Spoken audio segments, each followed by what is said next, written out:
फर्जी डिग्री के सहारे एक टीचर 27 सालों तक नौकरी करता रहा। करोड़ों रुपए का वेतन निकालने वाले इस टीचर के फर्जीवाड़े का खुलासा होने के बाद इसे सस्पेंड कर दिया गया।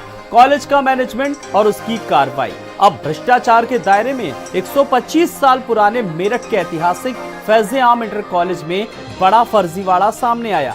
90 के दशक में कॉलेज प्रबंधन ने तैयब अली की नियुक्ति की, लेकिन कॉलेज प्रबंधन नियुक्ति के दौरान कागजों का वेरिफिकेशन भूल गया। तैयब अली की डिग्रियां फर्जी थी, लेकिन शिकायतों के बावजूद प्रबंधन ने इस फर्जीवाड़े पर कोई भी जांच नहीं की। उल्टे फर्जीवाड़े से नियुक्ति पाए टीचर को हर महीने वेतन जारी होता रहा। प्रबंधन को 2 साल पहले फिर से शिकायत मिली, लेकिन प्रबंधन इसे दबाए रहा। उसके सिटी मजिस्ट्रेट साहब के यहाँ उस SIT की जांच चल रही थी।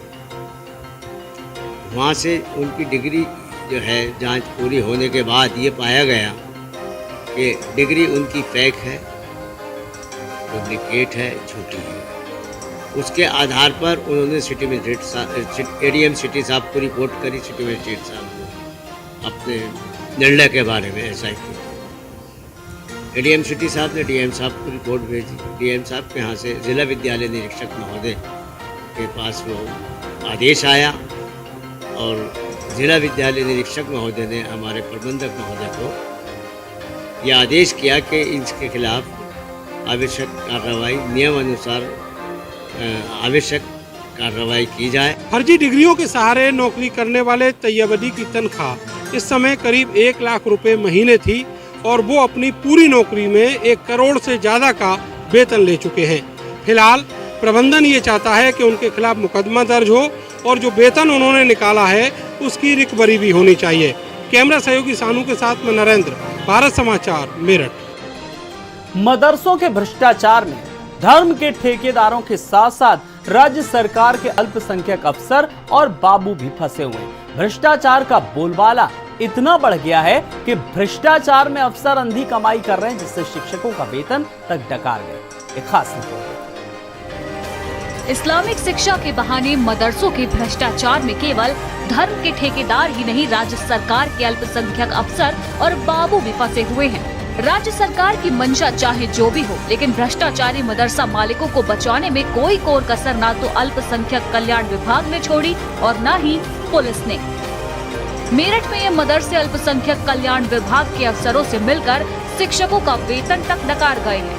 मोटी रकम के बदले शिक्षकों की भर्ती करने वाला गुलजार छाती ठोककर सरकारी सिस्टम को चुनौती देता आ रहा है, लेकिन अफसर चुप रहे।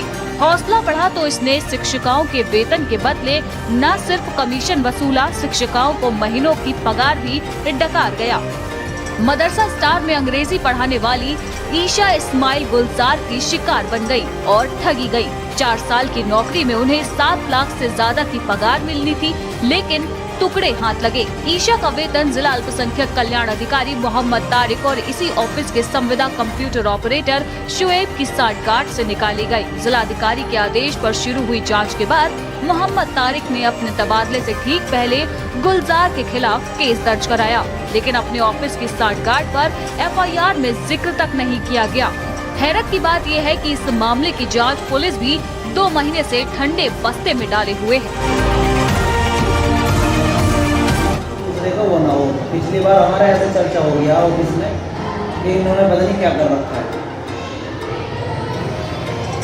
बल्कि हमने कोई फर्जीवाड़ा थोड़ी कर रखा है। कुछ हमने पैसे लेकर टीचर रख रखे, हम अधिकारी से कह देंगे पैसे लेकर टीचर रख रखे हम टीचरों से कोई मतलब नहीं, सब आधार दले हमने एक तरफ एक दफे ले रख लिए,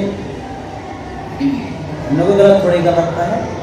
जिला अल्पसंख्यक कल्याण अधिकारी ने इस मामले में जांच के बाद मुकदमा दर्ज करा दिया और पुलिस पिछले 2 महीनों से केस दर्ज करके पूरी जांच को दबाए बैठी है।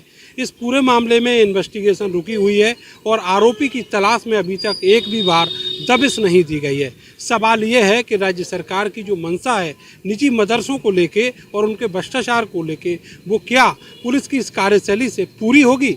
कैमरा सहयोगी सानू के साथ में नरेंद्र, भारत समाचार, मेरठ। खबर उन्नाव से, जहां पर कंपोजिट ग्रांट में